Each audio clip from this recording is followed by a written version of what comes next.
Ya.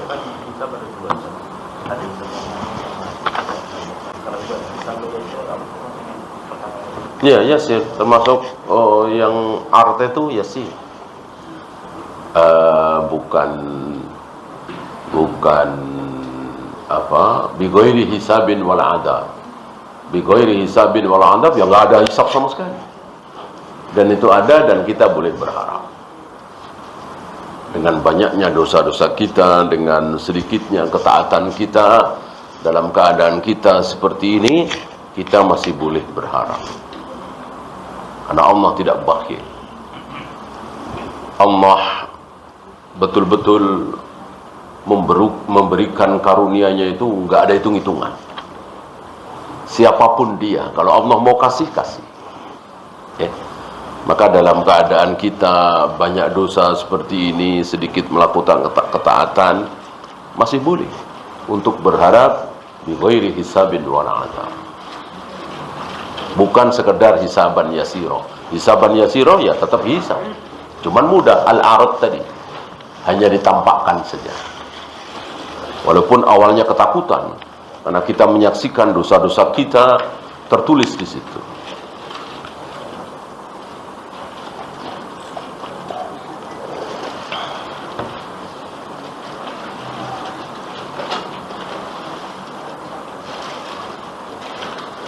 Apa yang membedakan ujian dengan hukuman? Tentu hanya Allah yang tahu. Tentu hanya Allah yang tahu. Hanya kita boleh muhasabah. Ketika kita jarang sekali nengok orang tua misalnya, ya. Padahal uang ada, kendaraan ada, tapi jarang. Lalu tiba-tiba proyek kita gagal, perniagaan kita hancur. Nah, kita boleh bermuhasabah. Barangkali karena ini kurang mengunjungi orang tua, silaturahim, ya. Lalu memperbaiki diri. Boleh. Ya. Memastikan hanya Allah yang tahu. Boleh kita bermuhasabah.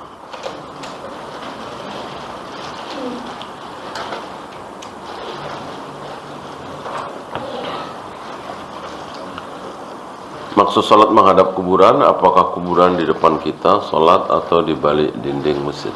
Intinya bahwa antara masjid dengan kuburan itu jangan satu tanah. Walaupun kuburan di belakang kita, di sana misalnya, kita kan salat menghadap sana, kuburannya di sana, tapi satu area tidak boleh, haram. Seperti di kompleks itu ada kuburan, nggak boleh. Kan satu area, satu tanah. Kalau mau dipisah. Apa dengan pagar khusus, apa dengan jalan umum walaupun jalan setapak, atau dengan kali walaupun kali kecil, untuk menunjukkan bahwa tanah kuburan dengan tanah masjid itu beda. Bolehkah jika setelah sholat langsung berdiri dan berzikir sambil berjalan? Ketika ada keperluan tentunya, ya. Ketika ada keperluan tentunya, buru-buru mau kemana, ditunggu ibu, ditunggu ini, itu, ada tugas. Ketika tidak, saat kita duduk di masjid sambil beristighfar, tasbih, tahmid, kita diapakan oleh malaikat? Diapakan? Didoakan. Didoakan.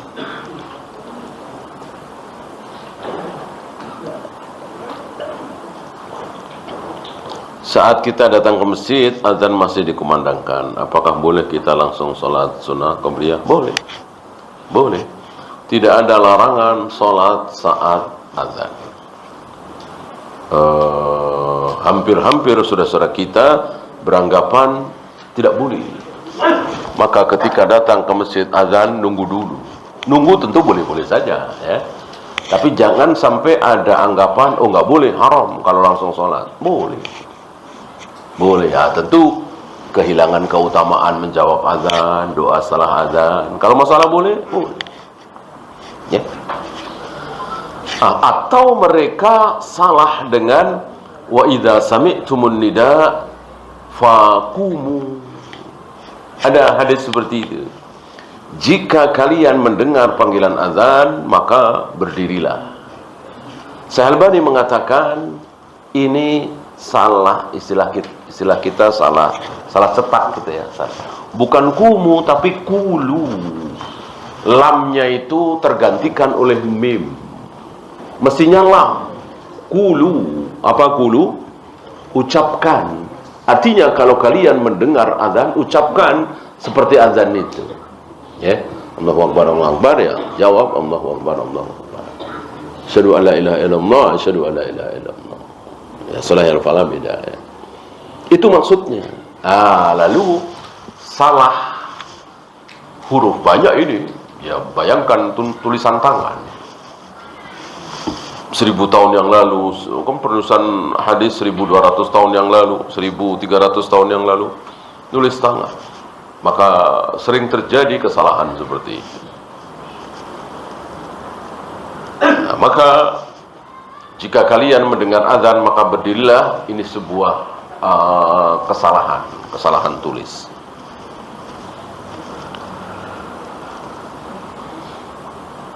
Hari tasyrik kemarin setelah sholat fardu, imam langsung takbiran dengan suara dikeraskan. Ini butuh dalil ya, butuh dalil. Kalau ada dalilnya ya tentu kita amalkan sami'na wa ata'na.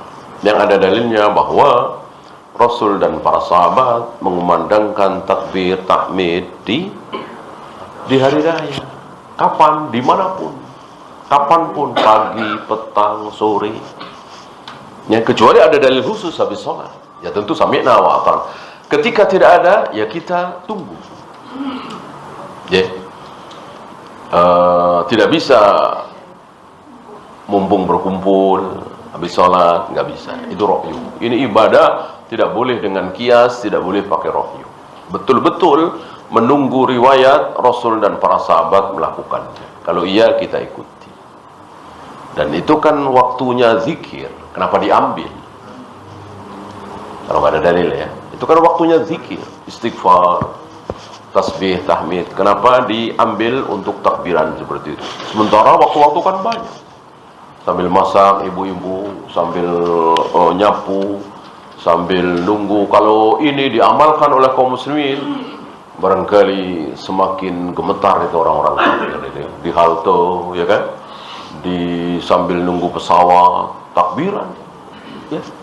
Di 4 hari itu, 10, 11, 12, 13, berakhir di maghrib tanggal 13.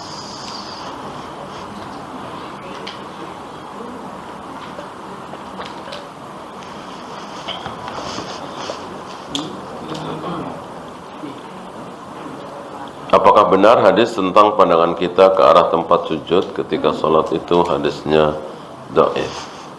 Saya tidak tahu ya. Setahu saya sahih dan ini diamalkan. Hanya tidak selamanya. Hanya tidak selamanya. Kadang lihat depan.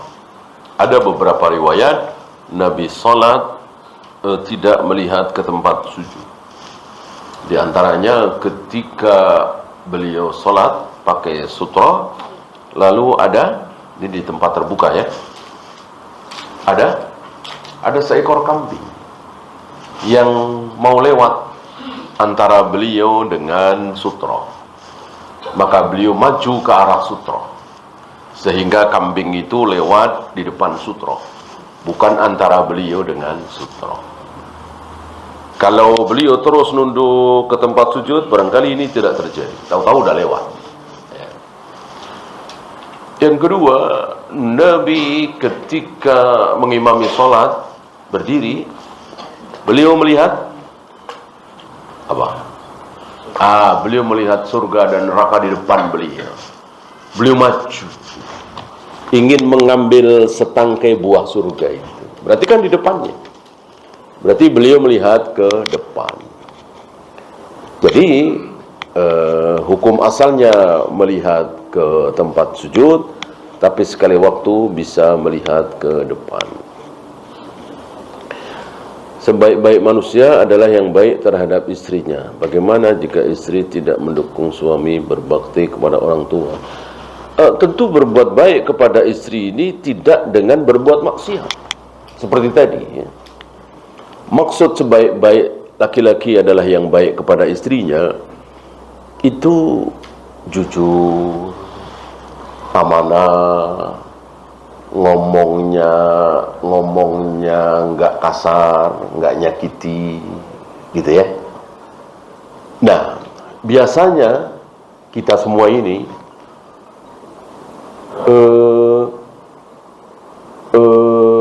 ketahuan kartunya oleh siapa? Iya, oleh istri, ya kan? Oleh istri ya. Kalau di depan teman ya bisa menjagalah, ya. Saya duduk di sini sejam 2 jam, ya saya bisa jaga kartu saya, ya kan? Lah kalau sama istri 24 jam kali berapa tahun, gimana mau jaga ya kartunya, ya nggak bisa ya. Keluar sifat aslinya, pemarah, dikit-dikit tersinggung, ngomong kadang-kadang kotor, ya. Nah itu, nah istrinya ngelihat suaminya nggak pernah ngomong kotor, ngelihat suaminya nggak pernah bohong, ngelihat suaminya amanah, ya. Kalau ngomong enak didengar. Ini berarti betul akhlaknya.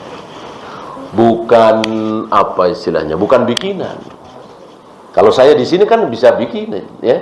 Saya jaga saya gitu ya. Kalau di depan istri nggak bisa. Itu yang dimaksud sabda Nabi. Khairukum linisaihi. Sebaik-baik akhlak tentunya ya. Sebaik akhlak kalian adalah yang baik terhadap istrinya. Itu. Orang lain memuji. Wah, luar biasa dipuji-puji di koran-koran. Istrinya baca, belum tahu aja kata istrinya ya. Di koran-koran, di televisi, wow, disanjung-sanjung. Oh, jujur aman kata istrinya, nggak tahu aja. Saya yang tahu kata istrinya. Ya, puluhan tahun bersama, tidur bersama, sok kamar dan seterusnya, tentu tahu lah. Nah, lihat Nabi contohnya, yang memuji justru istrinya. Yang memuji akhlak Nabi itu justru istrinya yang paling dekat. Berarti benar. Bukan apa istilahnya polesan doang. Kalau sekarang banyak polesan. Cuman istrinya nggak enak, ya udah diem aja istrinya, ya kan. Kecuali istrinya disakiti, ya udah. Kalau istrinya disakiti, ya udah keluar semua itu.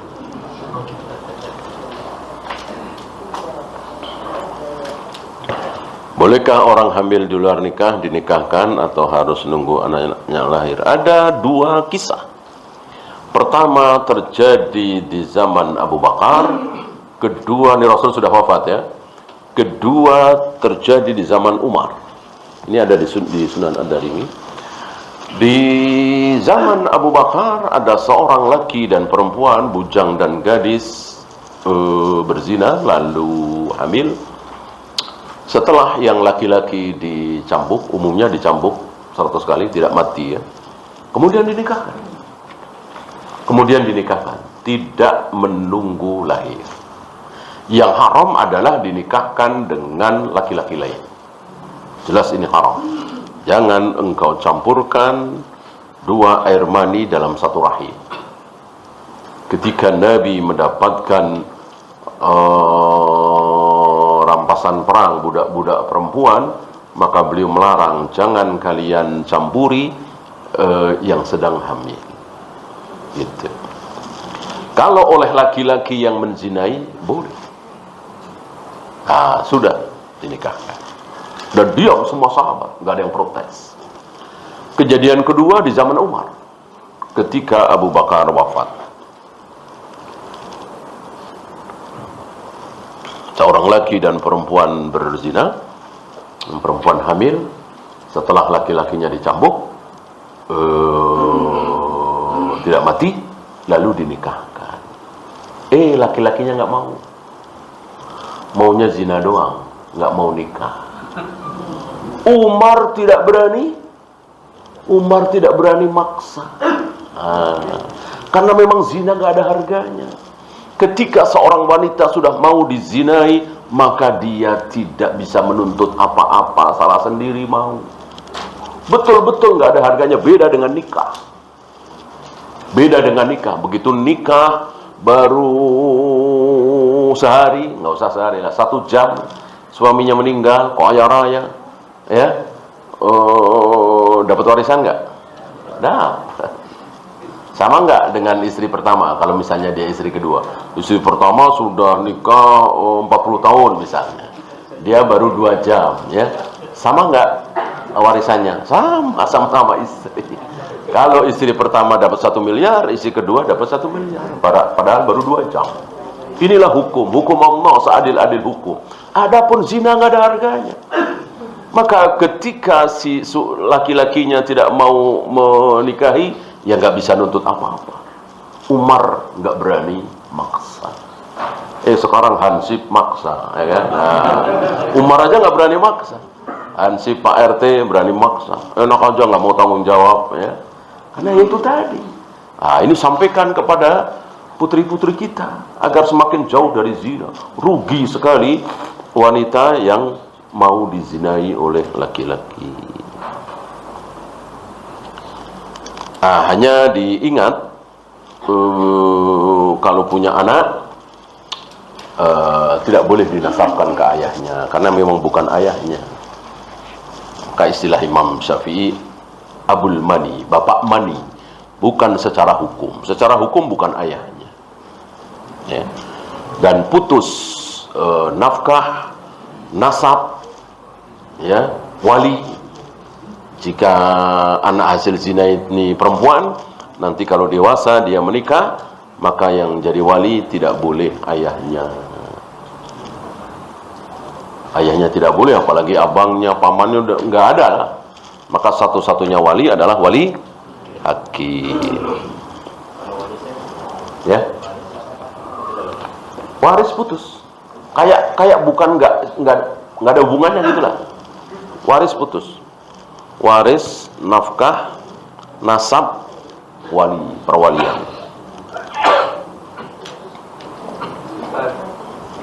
Ya. Laki-laki yang Ya. mati, Ya. dikawinkan, Ya. itu juga tidak boleh nasab kepada yang laki-laki. Si anaknya itu. Iya. Iya, nggak boleh. Karena kan terjadi duluan. Nikahnya belakangan. Tidak boleh dinasab walaupun dinikah.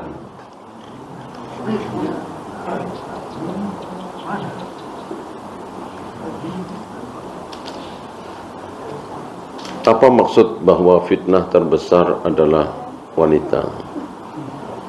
Tentu bagi laki-laki, ya. Tentu bagi laki-laki, dan ini fitnahnya fitnah syahwat, bukan fitnah syubhat.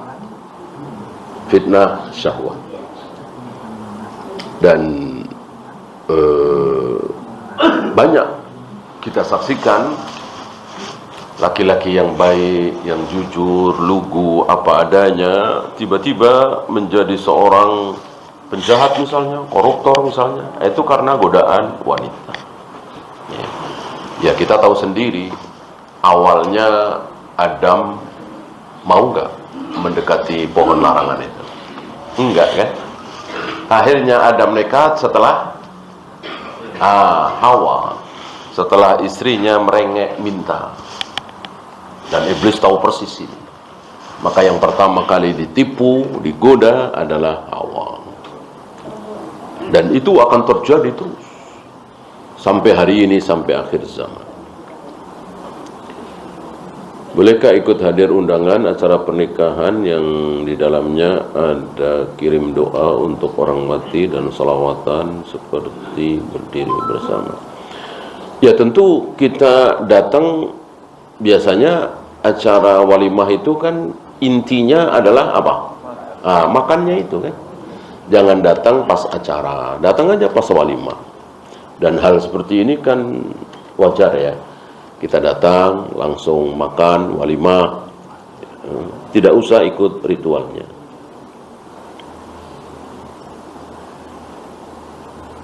Bila kita waktu zikir pagi atau sore tapi kita ikut kajian, apakah zikir bisa diganti waktunya? Ya, bisa telat.